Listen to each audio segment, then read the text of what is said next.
could tell someone that I guess is having trouble with their walk with God, and they're in maybe a dark season, or maybe one where they just feel like I'm seeking God. I don't know if I'm really finding him. I don't know if God is real. I don't know if he's ever revealed himself to me in the way that he does to others. Sometimes we can compare our faith stories to other people's and feel insignificant. If you were talking to somebody that wasn't really, let's say all into Jesus, all into God, all into going, okay, I trust in you. Yeah. What would you share with them to help them lean in a little bit more? Yeah, I mean, I think the first thing I would say is that, I for whatever reason, my whole life, really, my whole faith walk for sure, I have felt specifically called to minister to people who are really interested in God, but they feel on the fringes. They feel on the outskirts. They feel like they are not welcome by Christians. They feel like they are not welcome in that circle where everybody, looks alike and dresses alike and votes the same and has the same half laugh in the Instagram, whatever. And they feel like God is tugging on them a little bit. They feel like he kind of keeps, giving them a little nudge, but they're really leery to draw closer because there's this fear that either they're going to have to change fundamentally who they are in order to fit in with Christians, not be fundamentally changed because God has encountered them. That's a different thing. Your heart changing is different than having to change to be accepted. Wow. Exactly. And so they're like, I'm interested in this God guy. I feel like he is somewhere in my life, but man, does he have to come along with all the people who are kind of, I feel like either I'm holding them at arm's length or they're holding me at arm's length, or, either way we're rejecting each other. So I've always felt, I think there's this weird, interesting combination of, I went to law school, I'm super into logic and philosophy, and the LSAT is logic tests, and there's a great part in Dirt where I talk about grace being a root word, and it's actually playing on geometry and theorems and proofs. And I was always really good at things where you could prove the result you're trying to get.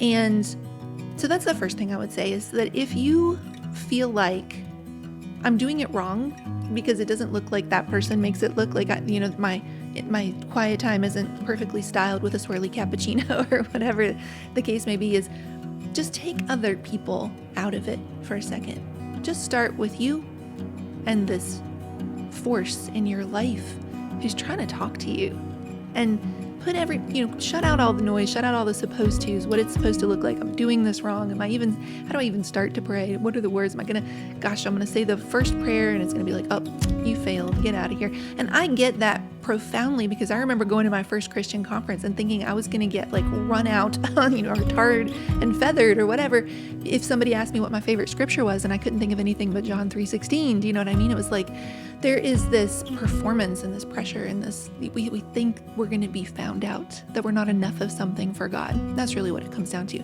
So put all that away. And then I would say, just sit down. I want you to visualize yourself sitting down cross-legged with God. And one of my favorite parts of Dirt talks about this. It says, it's talking about all of this achieving and putting on the armor of the well-adjusted, the sword and shield of the overachieved, and all these things I tried to do. And then I say, when I really get down to it and I picture talking to God, this is what it looks like. We sit down cross-legged across from one another. He's close enough where he could play the hand slap game, like hot hands, right? Oh, I'm hitting the microphone there. Hot hands, right? He could play the hand slap game if he wanted to. Close enough to see every flaw, close enough to see every line before it's even formed. But instead, he just counts the hairs on my head. And as I sit there and I confess to him every way I have tried and failed to find belonging, everything I have tried to do to finally feel like I am worth this life I've been given, as I fall to pieces in front of the creator of the universe, every atom spinning in his orbit, as I grieve things I have never allowed myself to grieve in a lifetime, he just puts a cool, comforting hand on my forehead, and at once the pain begins to subside. That's okay, he tells me. You just forgot who you were there for a little while, and it's safe now for you to rest. That's the God I know. That's the God I know, the one that you can sit cross-legged across from. And in your pain, in your shame, the stuff that feels too heavy to bear, he just puts a cool, comforting hand on your forehead.